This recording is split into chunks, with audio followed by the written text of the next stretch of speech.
Well, they were crazy last year, but I didn't get a whole lot this year. Hi, welcome to Lilies and Tomatoes, your go-to place for simple and practical tips and tricks on how to start a garden all the way through how to use what you grow. This is from my live class that I teach on Tuesdays, Thursdays, and Saturdays on Facebook. If you'd like to attend a live class or ask me a question, check out the link in the description.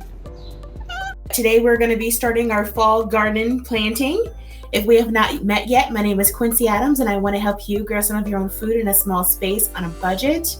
Let's get started. Okay, so what I've got right here are a couple of foil roasting pans with the lids. Inside these foil roasting pans, I've got strips of peat pots. There's 5 per row and I've got 4 set in here and they're already filled with a soil mix, which is some garden soil, perlite, and coco coir. And today, since it's late July, I have just over 100 days until my estimated first frost date. So I'm going to be planting some fall vegetables that are going to take somewhere in the range of 90 to 120 days to be fully mature. And I'm going to set these outside, not in my upper greenhouse because it is still a work in progress. But I will put these under a sunshade so they can germinate and start growing, but in the shade because it's too hot for them to be direct sown where they need to go. So let's start. What I'm going to be planting, I've got some dino tree kale that I bought from oh, that's too far. Sorry, I will get the tech thing worked out because it worked earlier and it just didn't want to work today. That I got from a YouTuber called Plant Abundance. This is a perennial tree kale that they crossed on his property. So I grew this last year. And then I've got some more seeds that I harvested from the kale that went to seed in my own yard over the winter.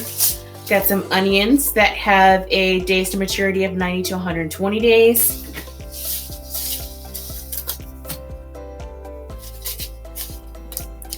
I've got some Athena cutting celery that I got from a friend in a seed swap. Some Long Island Brussels sprouts. That's super far. I will fix this. Another Utah 52 celery. Most of these seeds came from M.I. Gardner. Florence fennel. And Savoy Perfection cabbage. So that's what we're going to be planting tonight. These all have I forgot to tell you guys the rest of the days to maturity. The Brussels sprouts are 100 to 110 days. The cabbage is 60 to 100 days.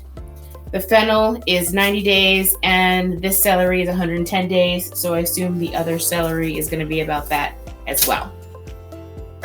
And I will be labeling these as I plant them.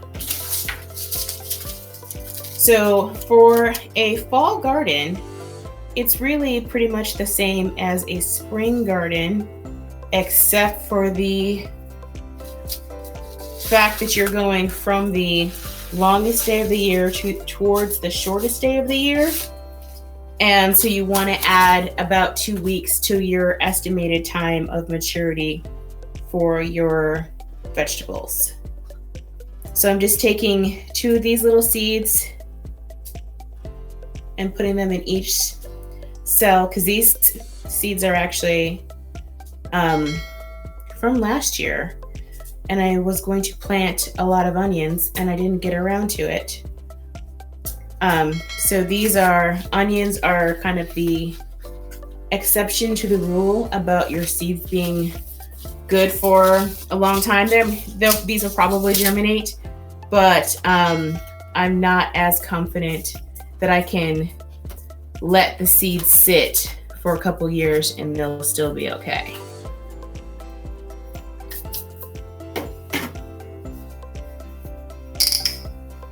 So does anyone have any questions about planting a fall garden, getting started, what happened to my greenhouse. Any questions?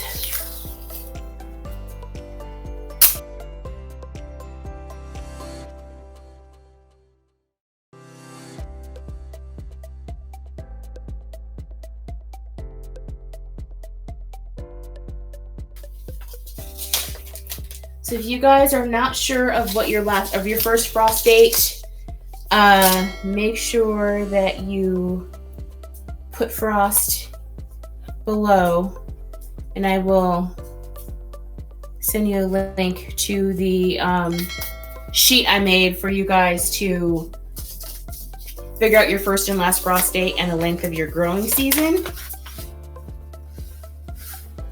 I also have a sheet that helps you figure out if you have time to grow certain things for fall.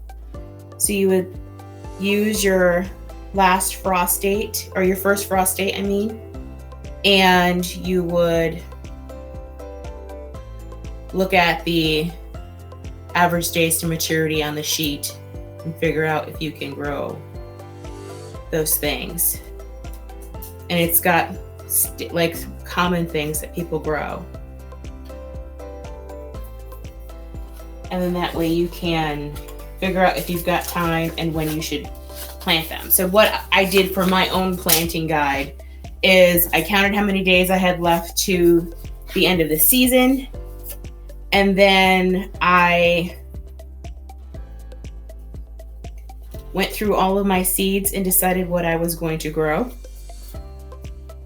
And I broke those up into categories. So I had like a fall category, a late summer category, and then I had I broke them down based on the days to maturity. So I sorted them all into baggies.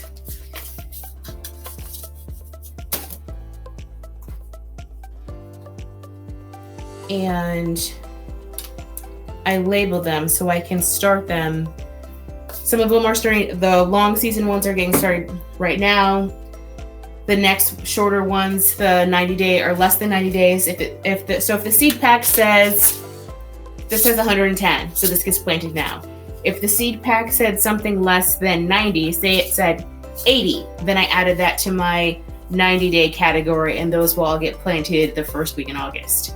And then if it said 60, then, or if it said, say, 45, then I would put that in my 60-day category, and I would start those the next month. So those are going to get started on September 1st. Yes, September 1st. And then all the lettuces are going to get started on October 1st, because then I can just direct sow those outside. And I will probably do a set of lettuce inside in my Aero Garden and my Click and Grow, and I will show you guys how that works. Because when it's too hot to grow lettuce outside, since I use so much lettuce, I try to grow some inside.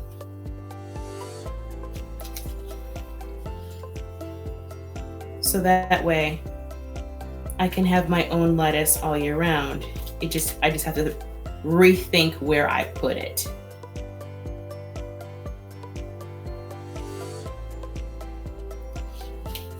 So a lot of gardening is just sometimes rethinking how it's done. You don't have to, if it can't be ideal, that doesn't mean that you can't do it. It just means you have to sometimes rethink how you're going to do it. So if you're thinking, oh, I want to grow a garden, but I don't have the space, then what kind of containers do you have in your house? You probably have something that you can grow in. You just have to rethink the containers. You have to rethink what a garden looks like.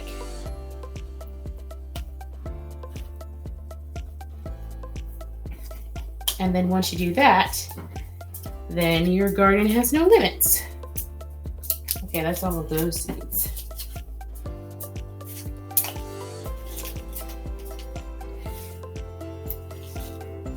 And this dino tree kale that I got from Plant Abundance, I was just reminded that this is a perennial. So what I grew it last fall, and it overwintered outside without any cover, and then it went to seed in the spring, and I cut it back, and I stopped watering it because I was going to yank it out, and it didn't stop growing. It didn't grow fast because I haven't watered it, but it hasn't died. But it's not anywhere, it's about to get evicted. So it can't stay where it's at. So I decided that this year I would get a couple extra containers and see if I can do perennial tree kale without it getting eaten up by the cabbage worms, because the cabbage worms they were crazy last year, but I didn't get a whole lot this year. I know there's some because I've seen the white butterflies, and I have seen some damage on the kale that I left to grow, but not a whole lot of damage. I'm not sure if that's because I don't have as many brassicas growing right now, or if just because they're not around. I do know that there's more birds in my yard. The birds are real comfortable in my yard. They might just be getting eaten by the birds. I have lost many cherry tomatoes to the birds, and since they're just the volunteer cherry tomatoes, I haven't made a big deal about it, but I did find my scare tape, and I'm going to put that out because once I start growing my hybrid tomatoes, I don't want them eating all my hybrid tomatoes. And I do not want to put a bird feeder or a bird bath in my yard because Shira would get the birds. Like that would just be so cruel. So that's it for today. And I hope you guys like my new setup. I cleaned my basement just for you. So we will have lots of plant adventures, and we will continue planting the fall garden throughout the fall and the summer. I will let you guys go for tonight. Have a good night. Bye.